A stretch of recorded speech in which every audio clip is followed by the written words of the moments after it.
Hey everybody, what is going on? Hexlex here with another Master Duel video for you. I got a craft guide for the new Detonate to the Top Speed pack. We're going to be going over all of the URs in the new pack, and which ones you'll need for which decks, and how many copies you'll need for each of those decks. If you're looking for a guide on specifically Ryzeal, stay tuned. In a few hours, my Ryzeal combo guide will be coming out along with my day one build, so that'll be coming out soon enough. But the pack is out, the URs are here. Now let's go ahead and review each and every one of them. Ryzeal is going to be a new card from the long-awaited Ryzeal archetype, and it is also going to be semi-limited upon release in Master Duel. This card is definitely very important for the Ryzeal deck. It's one of its starters. It's arguably its best starter. And it's pretty easy to see why, with the ability to not only summon itself and then add another Ryzeal monster, but getting to dump an Xyz monster into the graveyard as part of the process, which can come in handy, honestly, both going first or second. Going second, you could set up something like Aggregator to your graveyard and then get a Negate for free. Going first, you could potentially set up, when we get the Eclipse of the Twin Suns, then you could potentially set that up in your graveyard. There's a lot that you can do here with Ryzeal. If you're going to be building this deck, which I don't think I need to tell you, Ryzeal is absolutely going to be a tier 1 deck, you're going to want the 2 copies of Ryzeal. Again, this is one of your main 1-card starters, so absolutely crucial to have for the deck. Ryzeal is one of the new 1-card starters for the upcoming Ryzeal archetype. It has the ability to, upon being normal or special summoned, add any light pyro monster from your deck to your hand. Not every Ryzeal card is a light pyro monster, but half of them are, the other half are fire thunder, like this one here. Like all Ryzeal cards, it's going to lock you into rank 4s, but the archetype is so strong that hardly matters at all. So if you're playing Ryzeal, which will definitely be a tier 1 deck, no question in my mind, you are absolutely going to want a full playset of 3 copies of this card. And that'll also be true for the other Ryzeal cards that are URs here, or at least the main deck monsters. You're going to want the max number of copies allowed. As mentioned, is going to be coming in semi-limited, so you only need 2 copies of that, but Ryzeal, you definitely need 3. And much like Ryzeal, Ryzeal is going to absolutely be a 3-of in the new Ryzeal deck, as it is another one of your 1-card starters here. Sword, X, and Ice, all 3 of the main deck Ryzeal cards are also your 1-card starters, so kind of makes sense that they're all URs. Not that I agree with it, not that I'm happy about it, but I definitely understand why Konami made them all URs. But yeah, I don't think I need to mention at this point just how good Ryzeal is. You probably get it by now, but Ryzeal, you're definitely going to want 3 copies of this, no question. Ryzeal Detonator is another new card for the Ryzeal archetype, and definitely going to be one of your end board pieces. This card is quite strong. Of course, not only does it have the ability to quick effect, target, and destroy a card, but it also can attach stuff from the graveyard that can be very helpful, or even protect your own board. And with 3k attack points, definitely not something that is to be taken lightly, even in terms of the stat department. So as far as how many copies of this you want, you can absolutely get away with 1. 2 might not be a bad idea though, especially because with the Ryzeal, you're going to be sending Xyz monsters from the deck to the graveyard. It's often nice to have some extra copies just to have something to send if you don't need to send anything in particular. So for my build, I'm probably going to have 2, but if you're on more of a budget, then I would definitely say that 1 is absolutely serviceable. Card is limited in the TCG, and deck is still obviously very good there, but even then, I also found a lot of OCG builds that are only on 1 copy of this card as well. So 1 or 2 to be safe, but again, you can definitely get away with 1. Ryzeal Duo Drive is the other Xyz monster for the Ryzeal deck, and much like Detonator, you're going to want 1 or 2 copies of this card. I think the second copy of Duo Drive might be a little more important than having the second copy of Detonator, because if you're only playing 1 Duo Drive and you're going first and your combo gets disrupted, like if your Duo Drive gets negated, you're going to want another one to be able to get your plays going, because Duo Drive is going to be one of your main ways that you get your engine going. Being able to add 2 Ryzeal cards from deck to hand, obviously very good, but most importantly, you can add spells and traps too, including including the Field and Quick Play spell, which you're going to be adding most often off the Duo Drive. So yeah, I would definitely say that if you're going to focus on getting 2 copies of one of the Xyzs, like prioritizing one over the other, I'd go for my second Duo Drive before my second Detonator. I think having 2 of each is good, but you can get away with one if you're under a budget or if you didn't open, you know, very well. Then yeah, you could definitely get away with 1 copy, but try to go for a second, in my opinion. Legendary Lord 6 Samurai Shien is a new boss monster for the 6 Samurai archetype.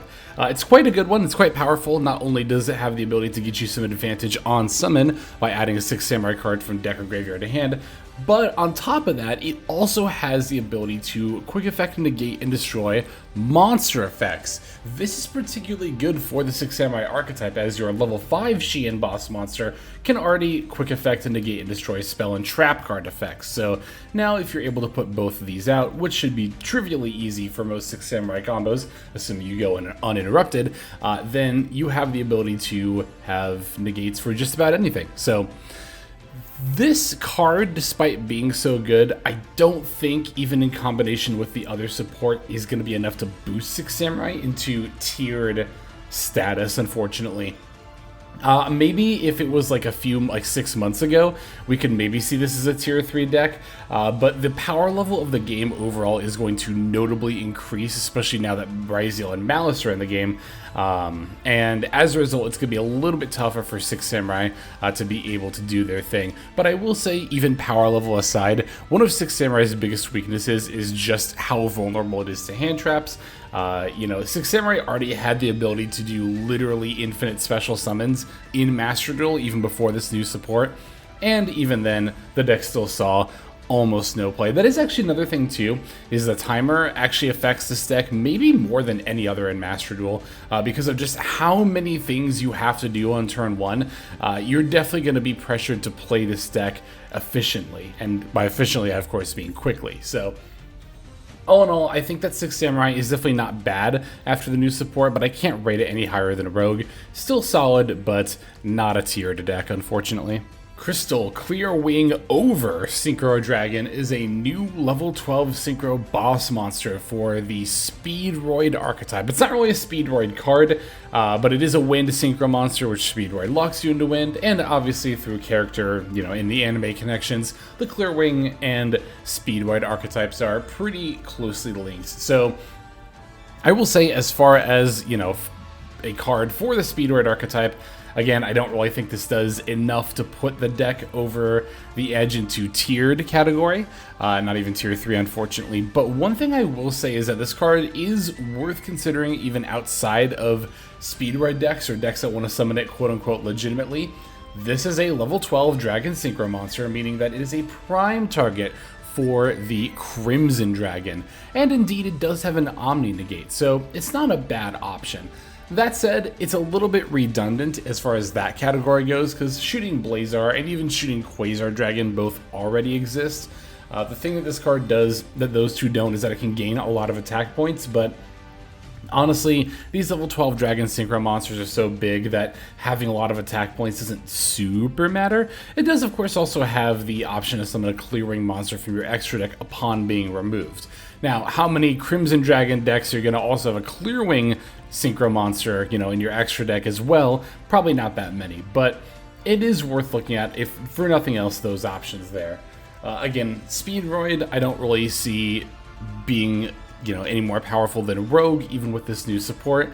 But again, you know, if you pull one of these, it might be worth considering keeping if you play a deck with Crimson Dragon and other level 12 Dragon Synchros in it. Fabled Levisable is a level 10 Light Fiend Synchro monster from the Fabled archetype. Its material requirements are generic 1 tuner plus 1 or more non-tuners, and it says once per turn during the main phase, quick effect to contribute any number of Fabled monsters, and if you do take control of that many offensive monster your opponent controls, but their effects are negated.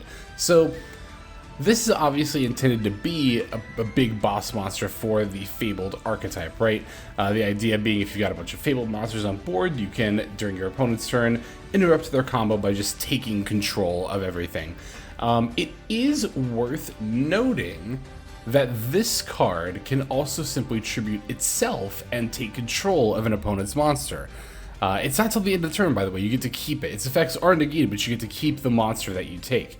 So if nothing else, for the fact that this card is generic requirements, I think it's like slightly worth thinking about in that regard. Again, outside of even a Fabled deck, you can simply attribute this to take control of one of their monsters. Obviously, something like Barrel and Defleur, if you're looking for generic 10, is typically going to be better, but worth keeping in mind. But of course, this is also support for the Fabled archetype, and it's a pretty solid boss monster. Unfortunately, Fabled has more problems than needing a really good boss monster to go into, and the new support by itself doesn't really fix a lot of that. I'm still willing to call Fabled a rogue archetype for sure. I think it's very solid, but I wouldn't expect it to have a huge impact in the current meta. That said, still cool and still fun, and also still worth thinking about from a generic perspective. Jurrac Astero is a new synchro boss monster for the Jurrac archetype. And this one is extremely good. I think this is better for Jurracs than the Fabled one is better for Fables, because this card does a lot for the Jurrac archetype. Basically, it allows you to not only set up, more extension or follow-up from your deck, but also you can summon the Jurrac Meteor, which is a board wipe during your opponent's turn. From what I remember, when the Jurrac stuff got released in the OCG, it actually put up like a couple of turn rate results, so I would consider Jurrac to be, again, a little bit more of a threat than Fabled when it comes to this dual terminal follow-up support. Definitely do not sleep on this card. This, Jurrac in general. Not just this card, but Jurrac also gets an insanely powerful new main deck monster as well. That's not a UR, but definitely still very, very good. So, yeah, I mean, if you're playing a dinosaur deck, you can always consider this, because again, it can simply pivot into the board wipe of Jurrac Meteor. You do need to banish 2 Jurrac monsters from your graveyard to get that effect though, so you do have to be playing some amount of Jurracs, but even then, if you're playing a dinosaur deck, you could still go for just the second effect here, which can negate summons and destroy those monsters. In any case, Jurrac Astero, I think, is a pretty exciting card for the Jurrac archetype, which didn't have a lot going for it before, but now I think is actually a pretty solid upper rogue deck. And again, does have some application in dinosaur decks in general, but you're mostly looking at Jurracs for this. Mulcharmy Meowls, the third, and for now at least, final Mulcharmy card, has arrived in Master Duel. This is a level 4 Earth Beast. I don't know why I'm reading the stats, it's probably the least relevant part of it. This is of course like the other Mulcharmies, it'll draw you a lot of cards when your opponent summons in a certain way, and if you draw too many, you do have to put some back. Although, how many of us have actually had to put cards back after resolving a Mulcharmy? I have resolved many Fuoloses that have never had to put cards back, but I digress. So Meowls will draw you cards when a monster is special summoned from the graveyard or banishment.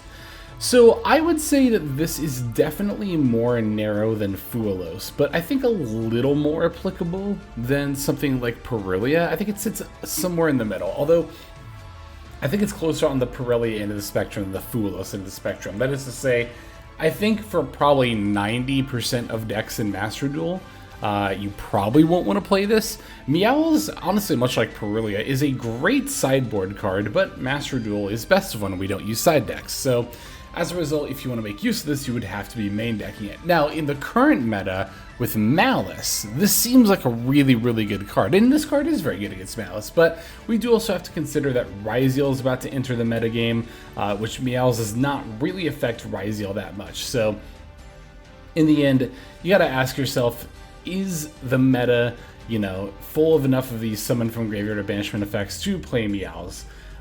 Before going through with it. Or you could play Tempai and just play it anyway, much like Tempai just played Perilia anyway. So this is interesting, right? Because while I think this card is very good, and I'm gonna give it a tier 1 rating in terms of its power level, as far as number of copies, I'm gonna say 0 to 3, and this is kind of how I feel about Perilia as well. There's no denying how strong Meowls is, it's just that again, in a best of 1 format, you just probably won't end up playing it, again, like 90-95% of the time. That said, if you pull any copies, I would still hold on to it. Just in case, you never know, you could play in a tournament that uses side decking, or we could enter a meta that really, really wants you to play Meowls in the main deck. For the time being, though, for this upcoming meta, it's probably not worth it, but still worth holding on to these, if nothing else. So this is a monster that a lot of people have been looking forward to, and I'm hopefully not going to butcher the name when I introduce Abao Aku, the Lightless Shadow. This is a new Link 4 monster that is not part of any archetype, but is used in Fiend decks, as the material requirements are 2 or more monsters, including a Fiend monster. So obviously, I don't think I need to tell you that there's a certain Fiend archetype out there that's seeing a lot of play in a lot of decks, meaning that while this card isn't technically generic, if you're playing Fiendsmith, it's generic enough. So this card is quite good. It also gives you something really good to go into, not just if you're playing Fiendsmith, but if you're playing a deck that locks you into summoning Fiends, something like Unchained, you have a pretty solid boss monster to be able to go into that's not just Unchained Abomination, right? This card can, during the main phase as a quick effect, can either pop a card or banish itself to summon a light or dark monster from your graveyard. Those are both excellent effects, and this card banishing itself is actually quite good because of its second effect, which during your standby phase you can draw a bunch of cards and put the same number of cards back, depending on how many different types of monsters you have in the graveyard. But even if you only have Fiends, right, even if you only have one, that's still a pretty solid effect to be able to cycle a card during the standby phase and make your hand that much better. So all in all, while this card, again, isn't dedicated to any one particular deck, I'm still going to rate it a tier 1 power level because I think you are going to see it in multiple tiered decks. Again, if you're playing Fiendsmith, you can always consider playing this. Unchained variants really like this. U-Bell really likes this. It even discards a card. Not as a cost, but as part of the effect. Or no, it is part of the cost. I was going to say, so Dark World likes it, but no. It is actually part of the cost. I misread it for a moment there. In any case, I don't think I need to tell you this card is very good. And again, any deck that's playing Fiendsmith or any amount of Fiend cards will definitely consider playing this, if not just playing it.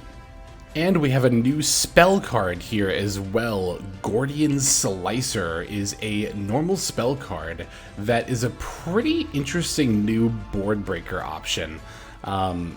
It's a generic card, right? It doesn't belong to any particular archetype, but it does allow you to banish cards face down in order to bounce the same number of cards. Banish cards face down from your hand or extra deck, that is, to bounce the same number of cards on your opponent's field.